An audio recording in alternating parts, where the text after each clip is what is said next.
Good evening. My name is Jen Handy, and I am the Director of Grants and Engagement here at SHEP. Tonight, I have the pleasure of introducing you to Dr. Kelli Jarrell. Kelli is the Social Emergency Fellow at the University of Cincinnati, but she did her SHEP internship at So Others Might Eat in Washington, D.C. Welcome, Kelli, and thank you for taking the time to be here. Hi, yeah, no problem. I'm actually super excited to be here. So we know doctors have all the time in the world. Not something busy at like all. that. No, never. All right. So I'm going to start out with like the most obvious question. What exactly is social emergency medicine? That actually is a super good question because it's one of those things that's like, it's provocative and it gets the people going, but like nobody knows what it means. So emergency medicine is like acute unscheduled care of anybody who comes into the emergency department, right? And so you guys may have been to the emergency department, hopefully not too many times. But there's a law called EMTALA that means that any person who comes in has to be given care and at least a medical screening exam. So that's US law, and it's been law for a long time because there was a history of emergency departments sort of like sending uninsured patients down the line to places without resources, and sort of some situations where hospitals without a lot of resources were inundated with patients from like large sort of like urban disasters. So like a big fire in a big city or something like that. And so social emergency medicine leverages the fact that in the US healthcare system, because of EMTALA and that history, the emergency department is the most accessible point of the healthcare system for a lot of vulnerable populations. So that is, and when I say a lot of vulnerable populations, that can mean a lot of things. It can mean people who are like recently arrived refugees who don't understand the US healthcare system, right? It's totally different from the country that they're recently arrived from. It could be patients experiencing homelessness who don't have a place to stay, and so they come to the emergency department for shelter when it's really cold outside. Or it could be, the CEO of the hospital who's having a heart attack. So social emergency medicine says, as a concept, this is how we can reach some of these vulnerable populations where they are to impact both their health and the social determinants that impact their health that may not be directly under the purview of like traditional medicine and traditional healthcare. But it causes people to come in and use the healthcare system so we can help impact that.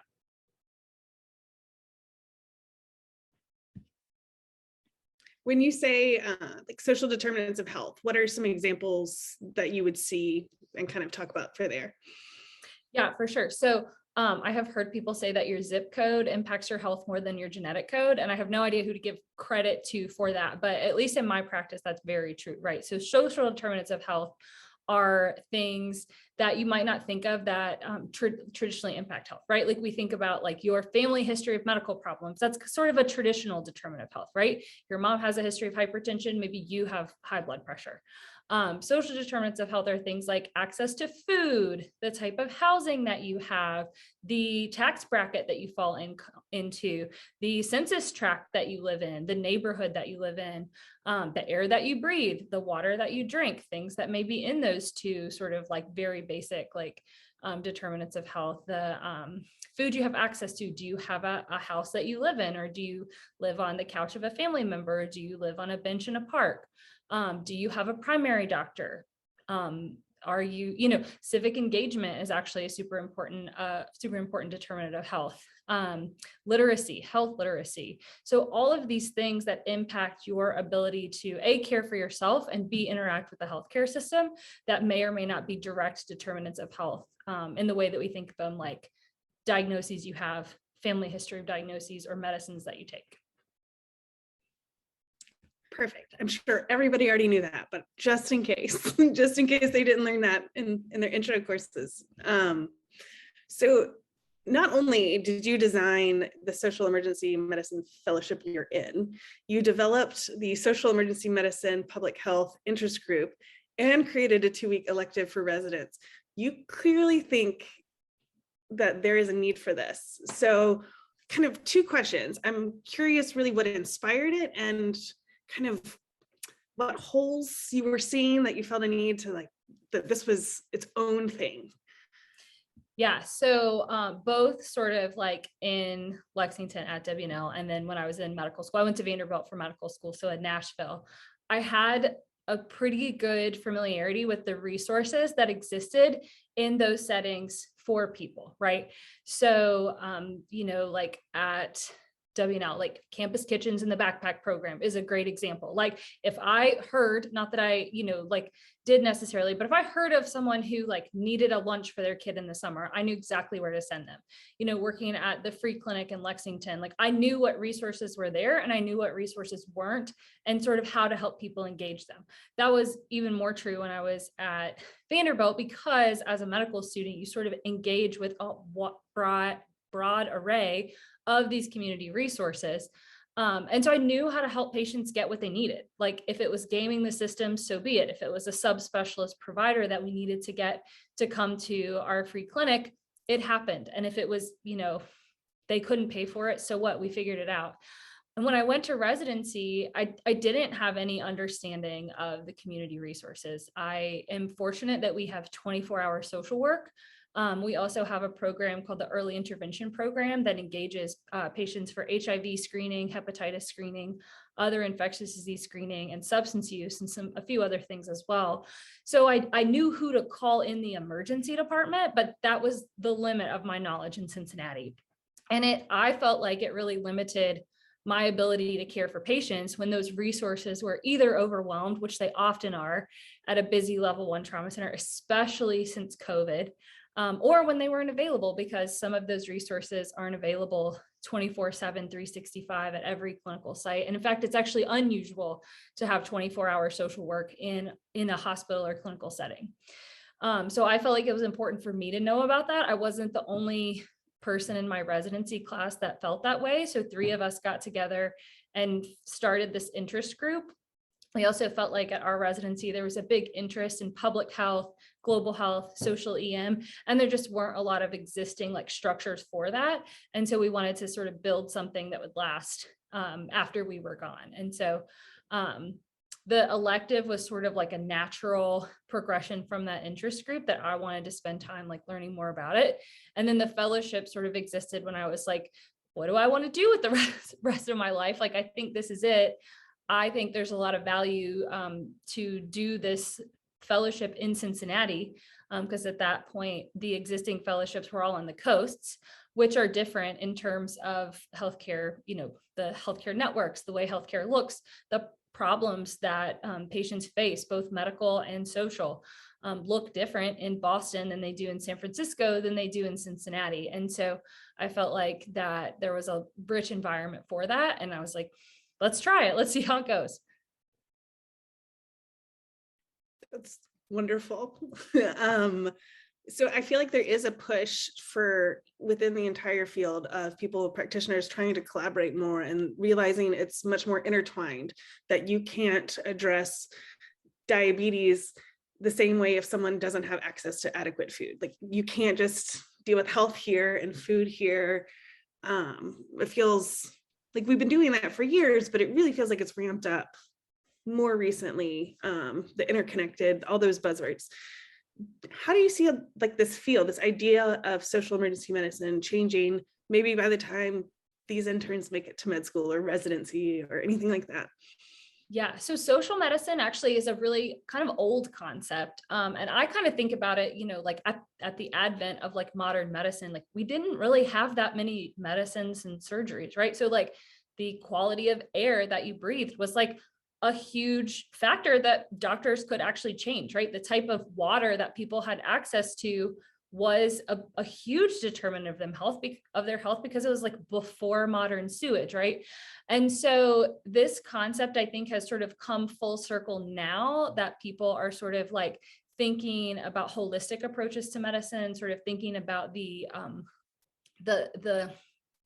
limitations of a pharmaceutical intervention, so a drug, a surgery. All of those things are fantastic, and they're we're getting new and more amazing things all of the time, right? But those things are always limited by the context into which we give them. And so I think emergency medicine is sort of well positioned to be part of and leaders of that collaboration or that collaborative effort, because first of all, we see the social determinants of health play out in real time in the emergency department all the time. There's one paper from sort of the group that got together to sort of like coin the term social emergency medicine that says the ED is the social barometer of a community. So we know the issues that community members and even, you know, to the neighborhood level of detail, we know the neighborhoods that experience the highest rates of gun violence because we take care of those patients. We know where they're coming from. We also work with everyone in the hospital, right? There's no service that we don't interact with at least a little bit. And we also, emergency departments sort of have to know how the reimbursement system works, how the hospital gets paid, who, you know, what parts of it make the most money. And so from a sort of like touching each different specialty, learning like and knowing sort of how the hospital works and seeing that those social determinants of health play out, I think social emergency medicine is really well positioned to get and hold a foothold to sort of advance the way that we think about patients in their totality and their medical care. The emergency department is limited in the care that we can provide on purpose, right? There's a lot of types of medical care that are very poorly rendered through the emergency department. And it's our goal always to get everybody out of the emergency department, get them onto the surgery that they need, get them plugged in with a primary care provider, because you know, there's a lot of really brilliant, intelligent doctors that are great at managing hypertension for 40 years. And that's not me. And I didn't want to do that. So I didn't sign up to do it. And I want to get my patients to the person who signed up to do that.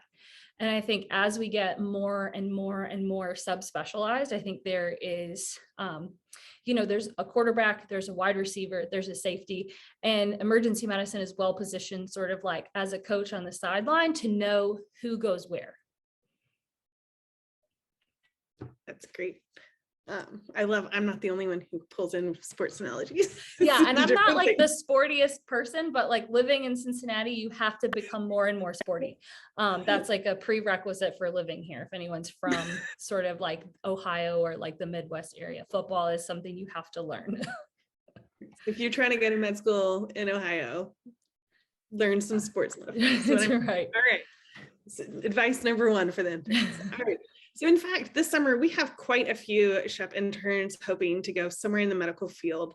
Many are just kind of starting that process. I think maybe a quarter of our interns kind of identified as an interest in health and wellness. So how they're kind of back when you were taking your first intro to POV class, you know, probably with Professor Beckley. How did your POV minor and SHEP internship like impact, like where they are now, impact your professional journey? Yeah, it's essentially the underpinnings of my like entire professional development. And I did not know that at the time. Like Dr. Uffelman, if any of you guys know him, was my like advisor, my major and pre-med advisor. And he was like, oh, this intro to POV class is a really good elective. It will like fulfill your requirement, whichever requirement it was, I forgot which category it fell into at this point. And I was like, okay, sure. Like, whatever. I'm from West Virginia. I know what poor people, you know, what that's like. And so I like went into it just like, I'm going to get my elective credit. I hear this is a great class. This Dr. Beckley guy seems cool. And it ended up being like completely like I don't want to say revolutionary, but it was essentially the underpinnings of my like whole career. The sort of interdisciplinary nature and sort of the like, you can and should know about a lot of different aspects of poverty and how they relate to each other, even if you don't plan to work in that field, is sort of the ground upon which I made the elective and the fellowship, because education is as important to a patient's health as, you know, their medicines that they take, because if they can't read, they may not understand how to take their medicine, right? Economics is extraordinarily important, because no hospital CEO is going to sit down with you if you can't show them the numbers of like why the you know, you can say like, this is good for people, but they're going to say, well, I run a hospital. I don't have the luxury of thinking about that. And so it ended up being something that I talked about at every point on my journey. I was at some in essentially working as a medical assistant and working with patients who were in sort of psychosocial crisis, which many of those patients are, was sort of what I didn't recognize it at the time, but coming around 4 years later, when I was deciding what specialty to do, it was what led me to emergency medicine. Like, I loved working with patients who were presenting for their acute needs, whether they were medical or not. And when I was applying to fellowship, I was talking about the community-based research that I did as my Shepherd capstone, looking at the free clinic and the services it offered in terms of women's reproductive health, even though that has, I won't say it's nothing to do with emergency medicine, because that's not true, but I wasn't going into OBGYN or primary care, which is sort of like more classically the medical specialty you might think that applies to. But that type of community participatory research is extremely important in emergency medicine. It's extremely important in medical public health. And it was something that I've talked about over and over and over again. And coming full circle, the connections that I made in the poverty minor, like I have had a couple national speaking engagements because of someone who was a biochem major with me, was a POV minor with me. We were in the capstone course together, and he's in social emergency medicine now. And so we collaborate all the time. And I was talking to Dr. Beckley about this. He's like, this is exactly what we want from the Shepherd program. So like when you look around this Zoom meeting, you will see these people in your medical career, maybe not in your specialty, but in a specialty that yours works with. And you guys share an important interest, which is working with vulnerable populations, impacting those in poverty. And you'll be able to collaborate with each other once you're sort of fully realized at your, I say grown-up job. I'm not a grown-up yet. I don't know that I will ever become one, but you'll then be in a position to sort of help each other and double the impact that you have for your patients. So with your best like inspirational poster mind, like what advice would you give them sitting there in this internship? They're week 2, like they're just at the beginning of it. Some may be slightly overwhelmed. Some might be like, what am I doing? Some might be wishing that they were in a more clinical setting. Like, what advice would you give? I just like distinctly remember, this is not an inspirational quote, but like what I remember learning like most tangibly over my summer was how to navigate every phone tree for every DC like health system medical records office. Like I felt like that's what I did all day, every day, is just like sit on the phone, like waiting to talk to a person so I could get medical records for patients. And like that was not what I thought I signed up for, right? Like it wasn't what I was like, I'm going to practice medicine. And I didn't, because I didn't know any medicine at that time. And that was okay. It was a super valuable skill to learn to be patient, to learn to be polite, to learn to have like tenacity in accomplishing a task, because it would help the care of that patient. It helped prepare me to be a better medical student, because I still didn't know any medicine, even though I knew a lot more at that point than when I was, in my Shepherd internship, and I was a better team member because of it. And so I think like when you are in your Shepherd internship, you will be surprised in a lot of ways. You'll be challenged in a lot of ways. And so just sort of like holding on and riding that out and like letting yourself be surprised and letting yourself learn from those experiences is way more valuable. And even if at the time you're like, what is like, I don't get it. When you look back in 4 years or 8 years or 12 years, because I'm 10 years plus from my Shepherd internship, when I look back, I was like, those skills that I learned were hugely important and really helped me like move at the next level when I knew more and I had more foundation to build upon. So even the experiences that you have around medicine, even if they're not directly clinical, are going to help you move on to the next step. I can imagine. I remember working with an intern who had to navigate a lot of phone trees. And the takeaway was, you have to be on hold a lot which means you have to have like a lot of phone minutes. You have to not give up. You have to have time and patience and tenacity just to get a question. Like, I now understand why someone might give up. I'm going to judge them a little bit less that they weren't able to navigate a system on their own. And I was like, that is a huge amount of empathy to realize how hard it is to navigate the phone trees for services. Like, that takeaway in and of itself was like, great. That is a huge moment. When I joke that one of the most like important experiences in my professional development was being an office aide in middle school. And I also say, like, every time I try to like re-up my own cable and internet, like, I understand why our patients like struggle to do stuff, because like I am very educated and I have plenty of, I have unlimited data, and it's still, I'm like, oh my God, I can't deal with this another moment, like trying to get my cable set up. And so it's like, how much harder is it to deal with insurance companies if you don't speak English as your primary language, if you don't have, like if you have a prepaid phone and so you've got 5 minutes left on your card, like you're not going to use that to set up an appointment, because why would you? You can't. So, and that's what we love about the SHECP internship. You never know quite what you're going to learn. Finally, this summer, we chose the theme Poverty in Place, where place really means a lot of things. It can be your living situation, your neighborhood, your public space, your culture, your broader community. It means a little bit of everything. How do you see this in the work you do for emergency medicine? Yeah, so that goes back a little bit to social determinants of health, like we already talked about, right? It can be as like fundamental as like the water that you drink, right? Look at like the Flint, Michigan, like water crisis and see the impact that had on people's health. And your place where you live determines the access to food, access to water, things like that. I don't know if you have it. I work in Cincinnati, as we already said, right? And so I have this map that the Cincinnati Health Department puts out that I think is really illustrative of this, right? One of the things I mentioned earlier is we know the communities that have a lot of gun violence, right? And that's just one kind of community factor that can impact that.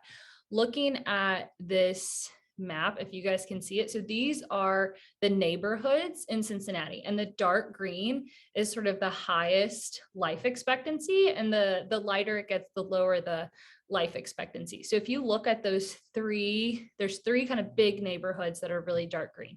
Those are our like most affluent, and then there's two tiny ones. Oh, that's okay. Those are our most affluent neighborhoods in Cincinnati. And if you look at those two tiny, I don't know, I probably can't point, but the two tiny dark green ones, like right at the river, right by where it says like ATI, right here. Mount Adams is like it's on the tippy top of the hill. It's a bunch of like old wealthy artists that live up there and some young like college and professional students. Life expectancy is almost 90 years. And then you go less than a mile to like downtown. So if you go over to that light green, Lower Price Hill, which is named Price Hill because it used to be the wealthy neighborhood on the west side. So you crossed over when you came those two neighborhoods over Vine Street, which is our divider. We're a very east side, west side, old city. Price Hill used to be for the millionaires, and now the life expectancy in that neighborhood is one of the lowest in the city, 62.9 years. That's an almost 30-year gap in life expectancy in less than a mile of difference. And the differences in those this is the same city, right? They have similar distance to hospitals, right? Similar distance to doctor's offices, but the barriers that those patients in Lower Price Hill face compared to those in Mount Adams are completely different, night and day, right? Lower Price Hill is an area with tremendous gun violence. There's no sidewalks, there's no parks, there's a huge food desert over there. And it changes so much the level of health that you're able to attain just by virtue of living in that neighborhood, right? The value of your home is much less. The sort of like schools that your kids are zoned for is very different, right? Than the schools that kids from these dark green neighborhoods go to. And so it changes a lot about people's health, and it changes a lot about what they are sort of able to access within our city. And so I just think this is like, I show this to my residents all the time because they sort of know just by like feel by working in the emergency department where some of our patients come from. There was a Cincinnati Children's is kind of right across the road from where I work, and they do a lot of like census tract level community data, and the sort of inappropriate use of the ED, like ED usage for complaints that could be handled at a pediatrician is 3 times higher for folks that come from like Camp Washington, Lower Price Hill, that sort of just to the west of Camp Washington. You can see that's one of the light greens. 3 times higher. Asthma readmissions for kids in those neighborhoods is much higher than kids sort of from these dark green neighborhoods. So it really impacts a lot. And it's broad across every specialty of medicine. It's not specific to the emergency department. Great. So thank you so much. That's the end of my questions. I am very hopeful that some of y'all have a question. It can be about social emergency medicine. It also can be about the process of becoming a doctor, whatever you want. If someone wants to like raise a hand, like a virtual hand, anybody?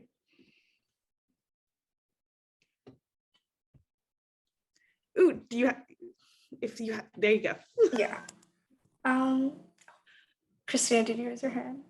You go ahead. It's totally fine, Ebony. Okay.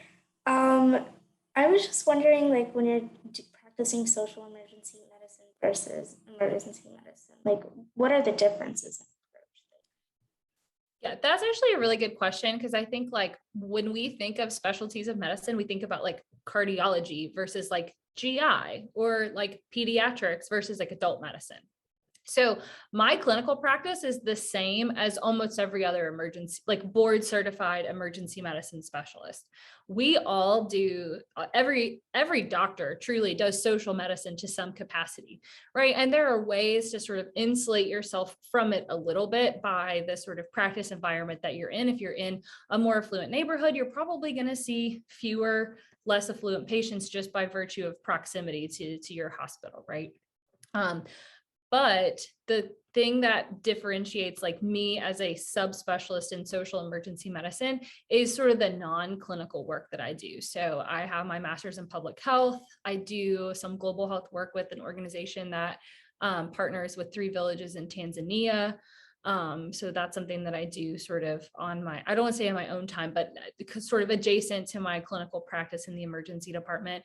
And then I work with the early intervention program that I mentioned earlier that does infectious disease screening, substance abuse linkage, and my new incoming, I'm also the fellowship director of our fellowship. And so our incoming fellow and I are trying to build out some sort of like clinically based, but adjacent screening tools for our staff to use to identify victims of human trafficking who are seen in the emergency department, right? That's like a huge need. Well over half of victims of human trafficking interact with the healthcare system, and almost none of them are appropriately recognized and identified in any primary care, emergency medicine, urgent care, or otherwise. Like we just misidentifying those victims. So it's sort of everything else that I do outside of just my like clinical practice.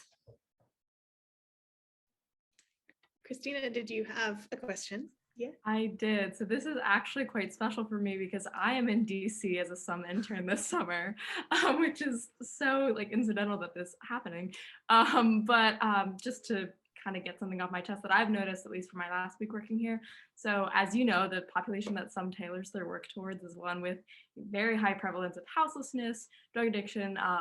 It's very prone to gun violence, low quality of life in general. How do you sort of contextualize your impact as just a summer volunteer? You're only doing about 320 hours of work in its totality among an area that's just wrought with these wide scale systemic issues, and kind of feeling that your effort isn't just like a drop in the ocean at the end of the day. You will always feel like your effort is a drop in the ocean in this work. And I think that's like one of the reasons that it's so important to think beyond clinical medicine when you are working with vulnerable populations, because you can be a primary provider for patients experiencing homelessness, but that clinical practice will look similar to someone who is a primary care provider in a concierge practice where all of their patients pay cash, but you'll be a lot more frustrated because it's way harder to do anything for your patients, right? And so I have, my mindset has sort of evolved since my time in the Shepherd internship, where I am a very sort of like person-to-person interaction type of, that's what motivates me. I am a very sort of like small scale intervention person because I like that feedback of interacting with other humans. But to feel like you're actually moving the needle at all, most of the time, the interventions have to occur on a scale that's a little bit higher. So I now do a lot of more like clinical operations as my sort of non-clinical piece. And so what that means is I try to make it easier for every emergency doctor in my group to take excellent care of vulnerable patients, right? So a great example, in the state of Ohio, we have a law that any patient who is on a certain level of opioids goes home with naloxone, so the reversal agent for an opioid. And that's true of someone who's going home after surgery, as well as someone that we know is actively abusing heroin, right? By law, that person should go home with naloxone. And so some of the work that I do is with our folks that work with our emergency medical record to make that happen with no effort on the part of the provider. So it takes effort away from the doctors. It makes their life easier. And it makes the care of the patients better. And so that is the way I have sort of found is easiest to combat that frustration, by sort of looking at interventions that are scalable.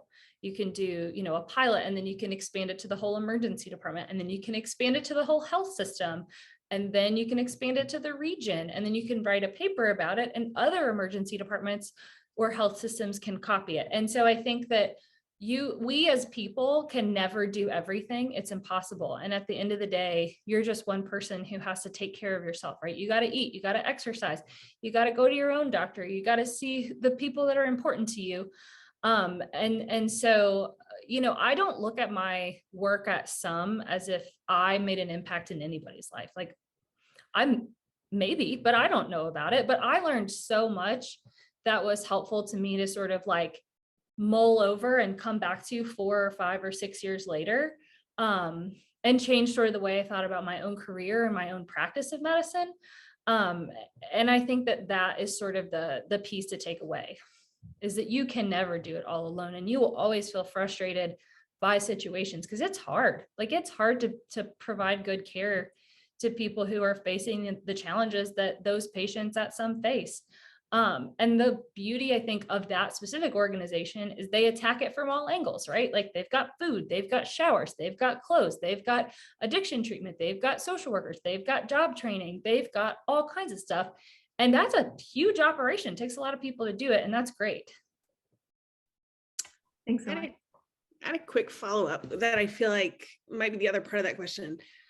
How do you balance being present and empathetic with someone without kind of absorbing, like there are a lot of people where some people, if you're in a setting, like maybe we mentioned you're $1 over qualifying for something, you can't. So how do you handle kind of staying in that relationship in the moment, but also not just being completely depleted for your next person? Like how do you self-care? I think that is super challenging. And I think the most important thing that I have learned is just to pay attention to the places where the boundaries sort of keep you sane, and pay attention to the places where the boundaries are, you're not really able to keep yourself well. So that I came into medical school thinking I was going to be a pediatrician, not emergency medicine at all. And I worked at our free clinic as a patient health educator. So I was managing a panel of my own patients, and I was so stressed out about their outcomes, right? Like I had one woman who would just go into the wind. She was experiencing homelessness. And when she wasn't in the shelter, no one knew where she was until we had like an alert that would pop up in our electronic medical record, like your patient that you follow is in the ED. So I'd like try to go to the ED and get her before she left. And I was exhausted. I wasn't sleeping. I was worrying. about these patients. I had one woman whose like thyroid numbers would always run high, and she would call me all the time in the middle of tests and like demand that I answer the phone. And I was like, I cannot be in a primary care setting. I can't do it. I'm too worried. I can't take care of myself. And so to me, that's sort of part of what led me to emergency medicine, is it was sort of like those boundaries were built into the clinical care for me. And so that was really helpful. But not everybody sort of has that same reaction. Some people, they want to fix a problem. So surgery works great for them because they know they're helping people, but they're not, engaging in as many interactions that deplete them, because they know what the problem is, they fix it, the end. Some people love to have longitudinal relationships with their patients. Like my one friend who's an oncologist said, if I couldn't hug my patients, I wouldn't want to do that specialty. And she is an amazing oncologist. And so I think that you have to pay attention to what works for you, and sort of what things deplete you so much that I don't want to say it's not a joy to go to work, because it's not a joy to go to work every day in any job, period. That's unfortunately the truth of adult life. But you should generally be happy more times than not, I think, in your field of medicine that you practice. And if you're not, it may be worthwhile thinking about, maybe this isn't the way I want to do this. It doesn't mean you have to switch totally, but there may be a different version of that that's sort of better suited to how you can keep yourself well. All right. Noah, did I see you have a question? Yeah. How many people do you see come back to the ED after you've seen them? It depends, right? We never want to see anybody come back for anything. We have folks who come to the ED every day that we all know. So a lot. Some of emergency medicine, we sort of track like return visits or folks who come back and are admitted within 72 hours. That's sort of like one of the general benchmarks of emergency medicine. So there's not a ton of those. It's some small percentage. And some of that is stuff that like will always happen, right? Like a kidney stone. We try not to admit those people. And sometimes their pain is just too bad they have to come back.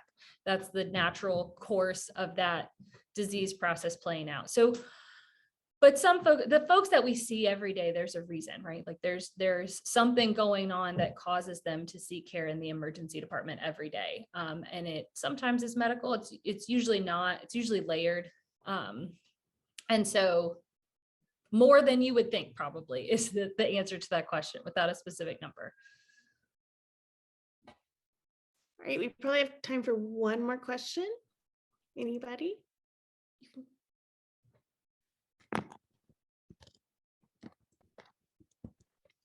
I had a quick question. Ooh, yeah. How do you interact with individuals who don't see the importance of studying like social determinants of health, especially in like the professional atmosphere? I feel like a lot of the time, maybe if they're in more traditional medicine, they don't see the importance of it. So just kind of dealing with those interactions. Yeah, I personally try to focus on things that are relevant to every aspect of medicine. So those things tend to be things like efficiency of the system and reimbursement, which unfortunately or fortunately, depending on how you look at it, is what makes the health system go round. And so there, a great example is one of the section leaders of SHECP, which is like the biggest professional organization for all emergency medicine physicians. The social EM section leader does quality improvement with insurance companies, which is sort of not what you would think about traditionally as someone who is focused on social emergency medicine. But the truth is that if someone's coming to the ED every day because they're experiencing homelessness, like we're not making money from that. We're not. And so there are a lot of people who can get behind helping the hospital make more money, even if they don't care about that individual person experiencing homelessness. So sort of focusing your effort on the words and topics and concepts that have to be important to everyone, whether they care about them or not, is sort of the best way to gain traction. And that's true in anything, right? Money makes the world go round, whether it should or not, and gravity, I guess. So the two things that, are important to everybody, focus on those. Well, Great. Thank you so much for coming. I think it's wonderful to be able to see someone who was in that exact same internship and what you can do and how you thought you were going into pediatrics, how everything changes. But that these experiences this summer can kind of help you learn who you are and decide what you want to do. So thank you for coming, and thank you to the interns. Just for quick housekeeping, don't forget to there's a quiz on Canvas. You'll just put in like the date, Dr. Jarrell's name, and then I think it's like one prompt, and it should be short and easy. It's not a test. It's just, we want to make sure that everyone does that. And I put my UC email in the chat, and then Jen has my Gmail, which she can send you guys to. So you're welcome to, if you have any other questions that come up later, just shoot me an email. I'll do my best to answer it quickly. So I know there's always sorry, go ahead. I can send that out in like a follow-up. Thanks for coming. So you'll have it. Perfect. Is that helpful? Yeah. I just want to make sure if you guys like have a question later, you know how to get me. That is incredibly generous, given how busy. I love they're like, I do this and this and this, but email me anytime. This is the SHEP network that you get with this internship. All right. Well, thank you again, and everyone have a wonderful evening. Y'all are dismissed. Thank you.